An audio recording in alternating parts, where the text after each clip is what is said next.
My name's Greg Knapp. This is the Greg Knapp Experience, your 20-minute thrill ride for your commute or your workout. Are we sliding into a form of government corporation fascism? Sure looks like our freedoms are being eroded. I will not comply. How about you? Washington Post attacks Canadian truckers protesting COVID mandates. Elon Musk praises them. Real wages are now lower than a couple years ago due to inflation. Reporters attack Florida Governor DeSantis again, and they're wrong again. And the National Weather Service issues a falling iguana alert in South Florida. I cannot make this up. I'll explain it all. It's coming up in this edition of the Greg Knapp Experience. Let's go. Excuse me. Let's get started. All right, so the Washington Post has a political cartoon out that goes after the Canadian trucking convoy. Paul Saka reporting. Now, since January 15th, unvaccinated Canadian truckers re-entering Canada from the U.S. are required to get a COVID-19 test and quarantine themselves. And the vaccine passport idea got the Canadian truckers upset, and they engaged in this protest against the vaccination order. So here's all they've done. It's a massive convoy, up to 50,000, they said, truck drivers driving from Ottawa for a protest against the vaccine mandates over the weekend. They called it the Freedom Convoy. Crowds of Canadians gathered at the sides of the road to cheer them on. And guess what happened? Well, there's this cartoonist for the Washington Post, Michael Deadlock, and he put a convoy of tractor trailers with the word fascism written on the vehicles. And then he shared the cartoon on Twitter with the hashtags fascism and supply chain. Now, hold on just a second.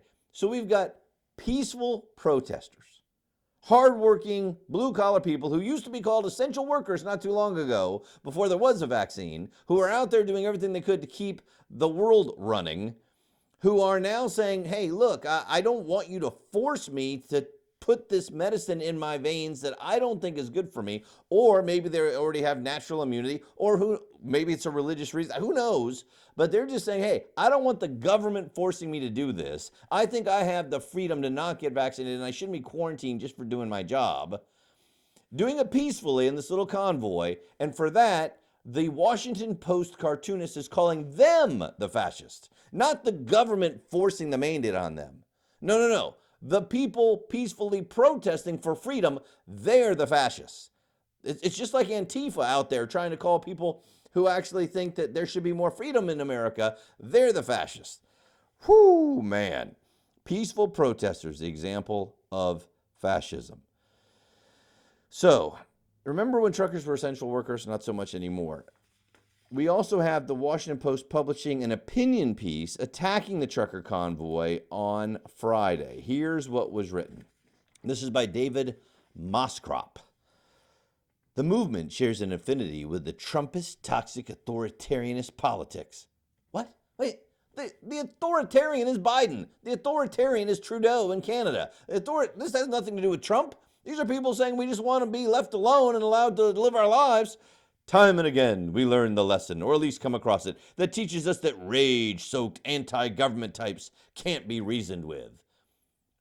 See, these truckers can't even be reasoned with. They're just rage-soaked. You know why they're upset and mad right now? Because of the fascist, tyrannical edicts coming out of their own government, forcing them to do things they don't want to do. Man. Back to Moskrop. This time around, the convoy has produced an incoherent memorandum and understanding premised upon a misunderstanding of government and absurd demands. Of course, the memo should be ignored. It's the product of a temper tantrum. They are driven by a generalized rage, misplaced anger about supply chain challenges, and anti-government sentiment. Yes, they're just the dumb truckers. Absolutely. I mean, after all, you, Moskrop, you're part of the elite media. I mean, I'm sure you were just highly educated in all the best schools and come from a great class. And how dare anybody question you? How dare anyone question the elite in our government that are also, I'm sure, cut from a different cloth? Yes, right. We've got to ignore the riffraff. Moskrop continues, these types of groups are typically driven by attitudes, grievances, and priorities of such a nature that they pose a particular risk to racialized folks and other groups that are traditionally the target of hate and violence. So now the truckers are a bunch of racists. All they want is some freedom. All they want is to be able to say, I will not comply with you forcing me to do something I don't want to do. And for that, They are stereotyped into the worst possible group of deplorables by the elites at the Washington Post, the so-called elites. I'm going to tell you a little bit more about what Elon Musk said about the Canadian truckers, but I'm asking you, if you are appreciating the show, that you will join the movement to push back on things like the Washington Post and the far left are trying to tell the country, so that we can get out the other side that America really is exceptional, and rally around what makes us exceptional. One of those things is the belief in individual freedom. So I hope you will tell three friends to listen to the show, Greg Knapp Experience, wherever you can get the podcast, and to like me on Facebook, the Greg Knapp Experience page. I'm also on Twitter and Parler and Gab and Rumble and YouTube for the videos. Thanks so much. Tell three friends to tell three friends. So Elon Musk says, hold on a second, these Canadian truckers, they rule. That's what he tweeted out. Canadian truckers rule. CB radios are free from government media control. And he added another tweet. If you scare people enough, they will demand removal of freedom. This is the path to tyranny. The unvaccinated are taking a risk, but people do risky things all the time, he told Time magazine. I believe we've got to watch out for the erosion of freedom in America. Exactly right. Free speech, it's on the way out. Right? Freedom of assembly, it's on the way out. Freedom to refuse medical treatment, it's on the way out. Are we sliding towards a fascism that is kind of a meld between the government and corporations? So it's not always the government that's going to make you do stuff, but they're going to put enough pressure on the corporations to have them put pressure on you. And between the government and where you work, you're kind of squeezed, right? You see it happening right now, and it's very scary. And what they're using is fear to have you do this. Fear of losing your job, fear of not being able to travel, fear of not being able to go to a restaurant or a bar, fear of the mob that's coming after you on Twitter, fear of being canceled. All these things are being used. And of course, supposedly the fear of dying from COVID is also being used against you. So America is free-ish right now. But you don't become fascist or socialist or communist or some combination, some kind of new weave of the three overnight. It's a slow slide. Now, it seems we're sliding a little bit faster, but we are sliding, and you usually get pushed down the slide by fear. And they're definitely using the fear of COVID as one of the ways to do it. And it's not just the Canadian truckers. Are you familiar with Substack? Substack is the subscription newsletter service. It's popular among independent journalists and writers because they're tired of having their editors tell them they can't say that because of the advertiser, or you can't say that because of the ideology of our news organization.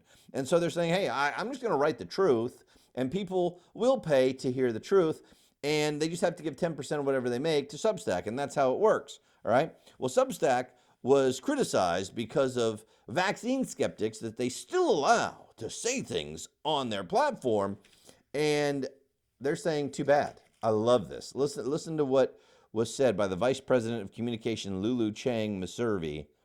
Lengthy Twitter thread. I'll give you just a little bit about it. By the way, they're calling them the group that was against this. Oh, man, they couldn't believe it. It's a British nonprofit, and it's called the Center for Countering Digital Hate. And they said that these people are anti-vaxxers, and that two of the most popular anti-vaccine newsletters are listed as having tens of thousands of paid subscribers. And they're making a lot of money off this, so Chelsea Clinton jumped on. Anti-vax grift going strong. Why is Substack facilitating science denialists' ability to profit from destructive lies and comfortable profiting themselves? That's what she had. Okay.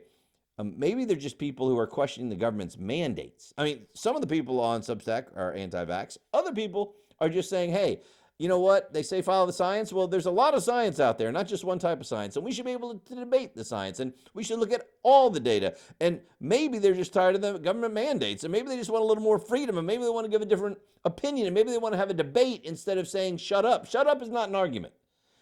So here's what the VP of Communication of Substack put out. I love it. At Substack, we don't make moderation decisions based on public pressure or PR considerations. An important principle for us is defending free expression, even for stuff we personally dislike or disagree with. We understand principles come at a cost. Amen. That used to be what most Americans said. I disagree with what you say, but I'll fight to the death for your right to say it. Not anymore. Now it's like I disagree with what you say, and you should have no right to say it. And that's American? She went on and tweeted a list of reasons why she's proud to defend free expression, even when it's hard. She said she wants a thriving ecosystem full of fresh and diverse ideas. That can't happen without the freedom of experiment freedom even to be wrong. People already mistrust institutions, media, and each other. Knowing that dissenting views are being suppressed makes that mistrust worse. Yes. Withstanding scrutiny makes truth stronger, not weaker. We made a promise to writers that this is a place they can pursue what they find meaningful without coddling or controlling. We promised we wouldn't come between them and their audiences. Yes. She goes on. I respect that writers on Substack are people who like to think for themselves. They tend not to be conformists, and they have the confidence and strength of conviction not to be threatened by views that disagree with them or even discuss them. This is becoming increasingly rare. Who should be the arbiter of what's true and good and right? Great question. People should be allowed to decide for themselves, not have a tech executive decide for them. I wouldn't want someone to pick up my clothes, much less my ideas. If everyone who has ever been wrong about this pandemic were silenced, there would be no one left talking about it at all. That is dead on. When you go back and look at all the things that the CDC said that turned out to be wrong, that Fauci said that turned out to be wrong, and yet they're the ones telling you anything else you hear is misinformation. I know you knew this. I'm preaching to the choir. I'm telling you, tell 3 friends and tell 3 friends. We got to get more people to see this. Substack co-founders also authored a piece saying society has a trust problem. Censorship would only create more distrust. Amen. Good for them. I'm glad they're standing up, kind of like Spotify. Now, Spotify, I think, is doing it because of money, but that's okay. I'm glad that they're doing it. More on that in a second.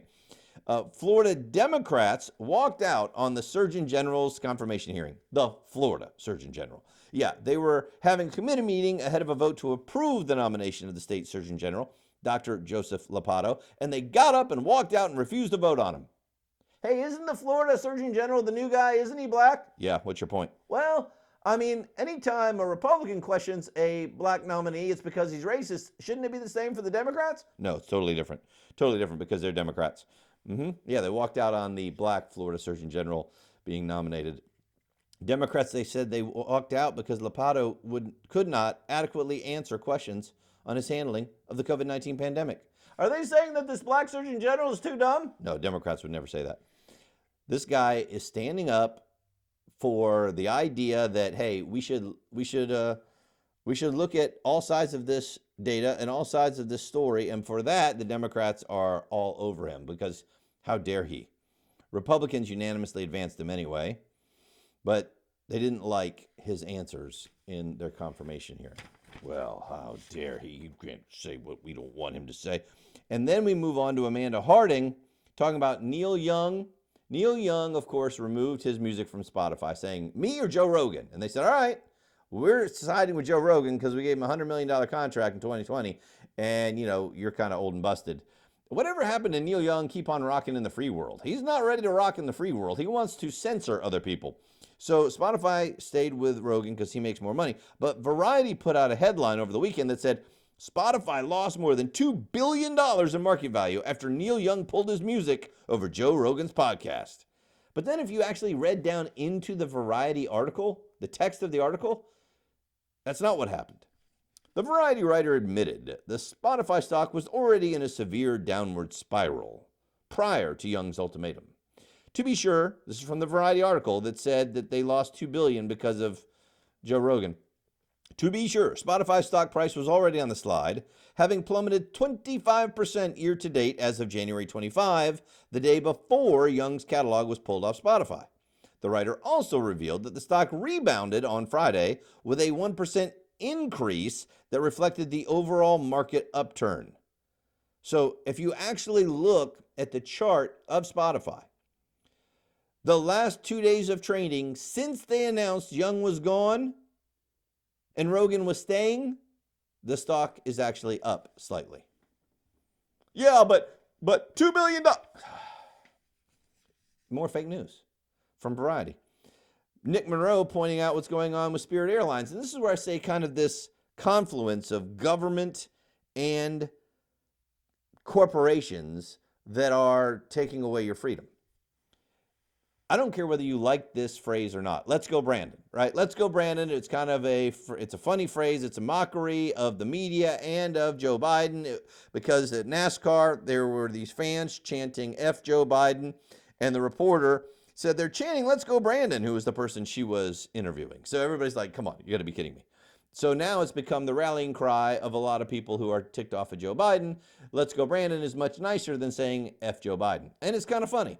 So there's this guy, Adam Radagna, I hope I'm pronouncing his name correctly, just your average dude, and he was wearing Let's Go Brandon sweatshirt, and he had a mask with a little LED sign that would go across that had FJB, Let's Go Brandon. Okay, you could like it or not like it, but there's no bad word on his mask. You don't like it? Too bad, don't look at it. Well, the flight attendant told him he had to put on a blue mask over the Let's Go Brandon mask, or take off the Let's Go Brandon and put on a blue mask. And so he does, because he doesn't want to be kicked off the flight, but he's asking, and he's got his camera going. He's like, can I, look, he goes, I'm not saying I won't do this. I will do this, because, he wants to fly. But I'm just asking you, what's the reason? And she said, because it's offensive. It can be to some people. So we're not going to go back and forth. Just go ahead and put the blue one on, okay? And he goes, wow, this is not America anymore. And he does it. And then he gets into it again with a different flight attendant on the way off the flight, just asking why. And they don't give him a good answer, except they just don't like it. They think it's offensive. So because they think that his mask is offensive, it's off. That's what I'm talking about. And I thought David Harsanyi had a good piece on this. And he's talking about government's job to root out misinformation, because that's what we've heard from some of the people in the Biden administration. I brought you this story last week. It was after being asked by MSNBC's Mika Brzezinski about the alleged misinformation spread by Joe Rogan and some Facebook users. The U.S. Surgeon General, Murthy, responded with a homily about how we must root out misleading speech, meaning we, the government, and we, the people, and we, the corporations. And I love Harsanyi saying, no, we don't have to do any such thing. Government officials have no role in dictating appropriate speech or lecturing us on what we can or can't say. In fact, they have a duty not to. But the problem is, the government, the Biden administration, has been pressuring big tech to do precisely that, to limit speech. He says, you might remember last summer, White House Press Secretary Jen Psaki casually informed the press that the White House was flagging problematic posts for Facebook that spread disinformation.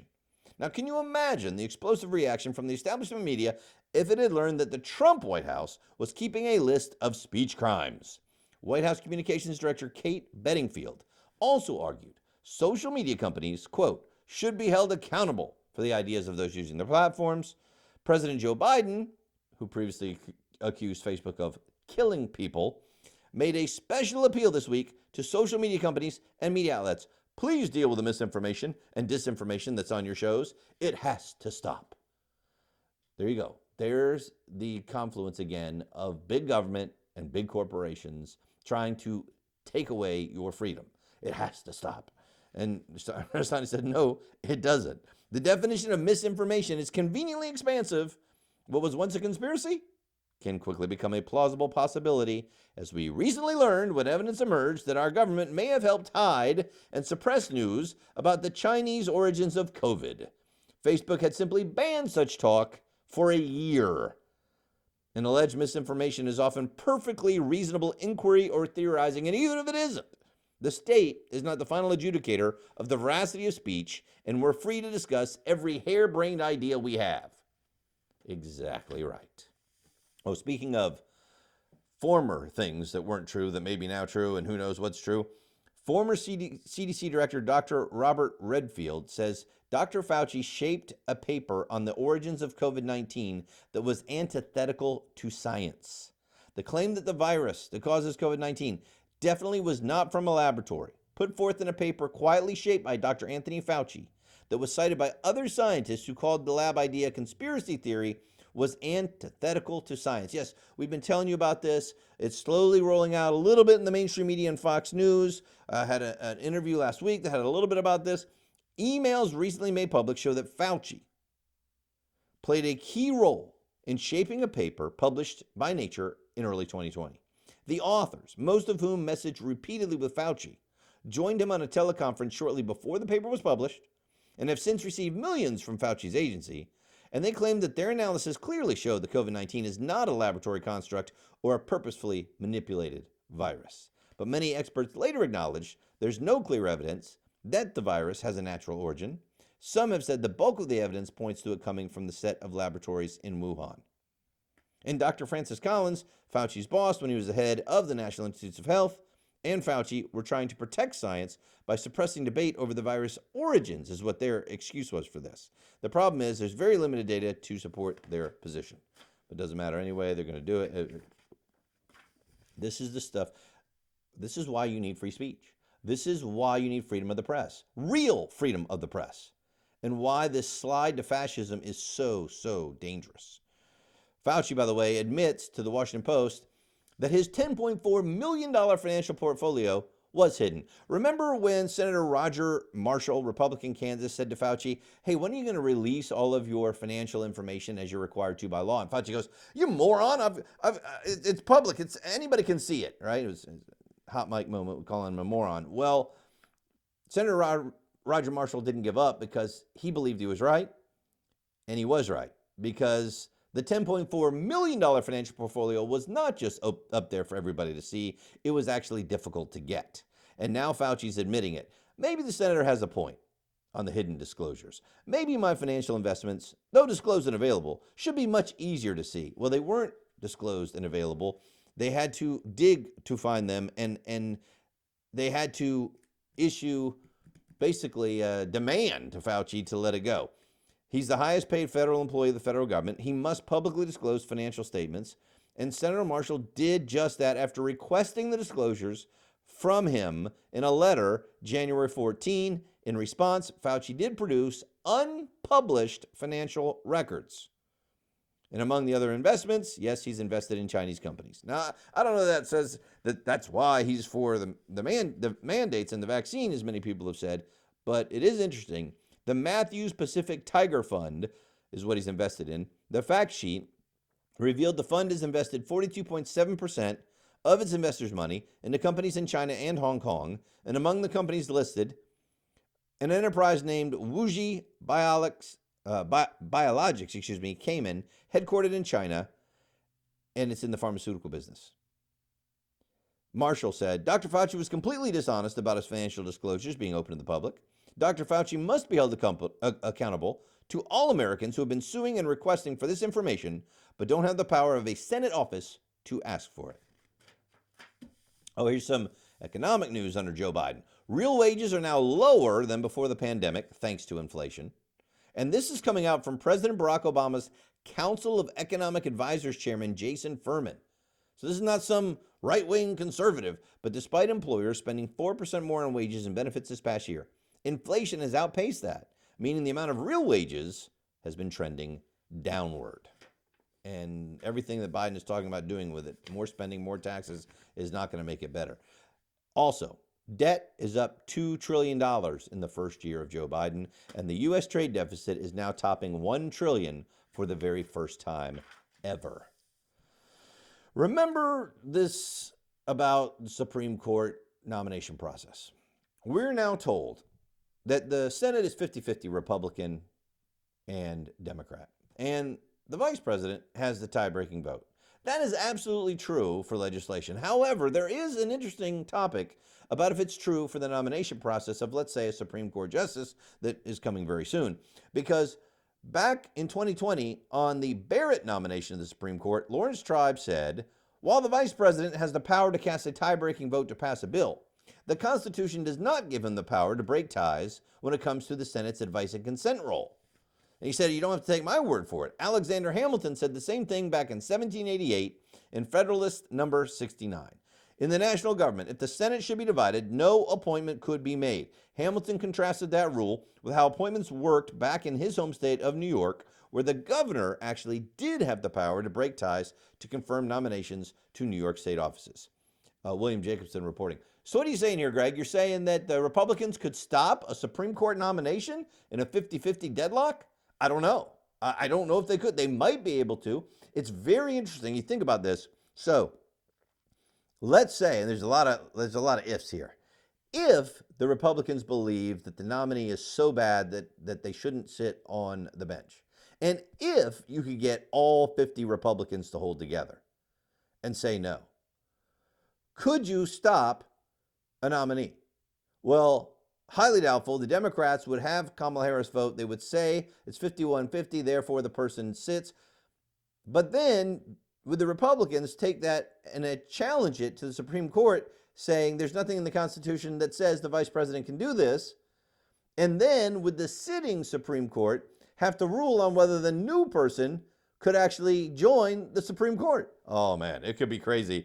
I doubt any of that's going to happen, but it is an interesting thought exercise, and we don't know because the Constitution doesn't say you can. It doesn't specifically say you can't have the vice president break a tie on the nomination process for the Supreme Court of the United States of America. Okay, so Ron DeSantis is the favorite governor for journalists to beat up on because they're afraid he's going to become the next president and they think he's too conservative. So they attack him all the time. And I'm keeping an eye on this. So here's the latest one. Bonchi at Red State points out, Governor DeSantis came out and plugged the distribution of some infrastructure funds into different parts of Florida. And oh man, a lot of journalists jumped out. Oh, this is the Biden infrastructure. Oh, this guy was against the infrastructure. This guy's against the spending, and now he's taking credit for the infrastructure. And case in point, Melissa Ross, she is a public broadcaster in Jacksonville, Florida, working for the public broadcasting there. DeSantis actually, she said, DeSantis opposed the infrastructure bill, as did Rubio and Scott, talking about our two senators from Florida. The problem is twofold. Number one, she didn't put any proof out that DeSantis opposed the infrastructure bill. What he said he opposed was too much pork in the infrastructure bill for blue states and not a fair amount to Florida.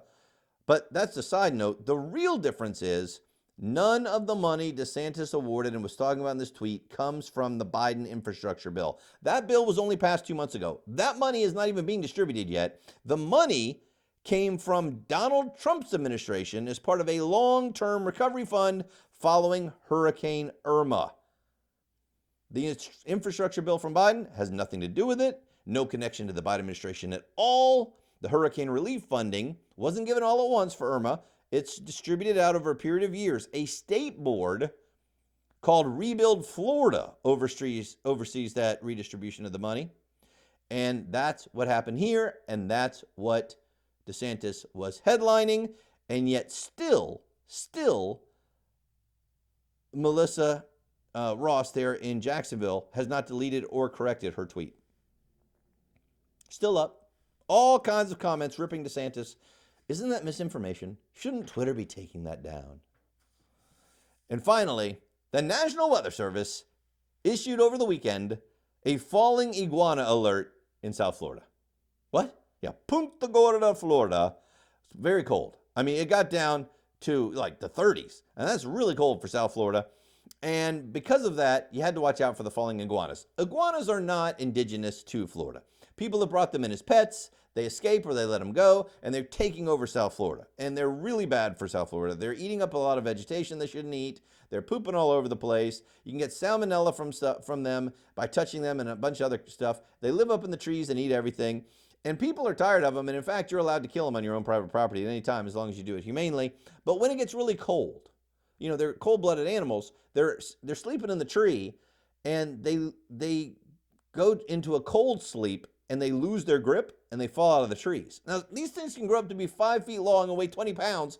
You walk out in the morning and a 20-pound iguana falls on you. That can be kind of damaging. So they issued the falling iguana alert. Now, what's funny is that when it warms up, they just wake up and everything's fine. They just had a little hibernation night, you know? But when they wake up, they tend to be a little bit aggressive too, as one Floridian found out a few years ago. He gathered up about 5 or 6 of these frozen iguanas, put them in his car to try to help, driving to work. When they wake up, they attacked him. Well, I mean, you know, he was okay. You know, they're mainly herbivores, but they scratch you and they can nip you, and it's not going to feel too good. So if you're in South Florida, watch out for the falling iguanas. My name's Greg Knapp. This is the Greg Knapp Experience.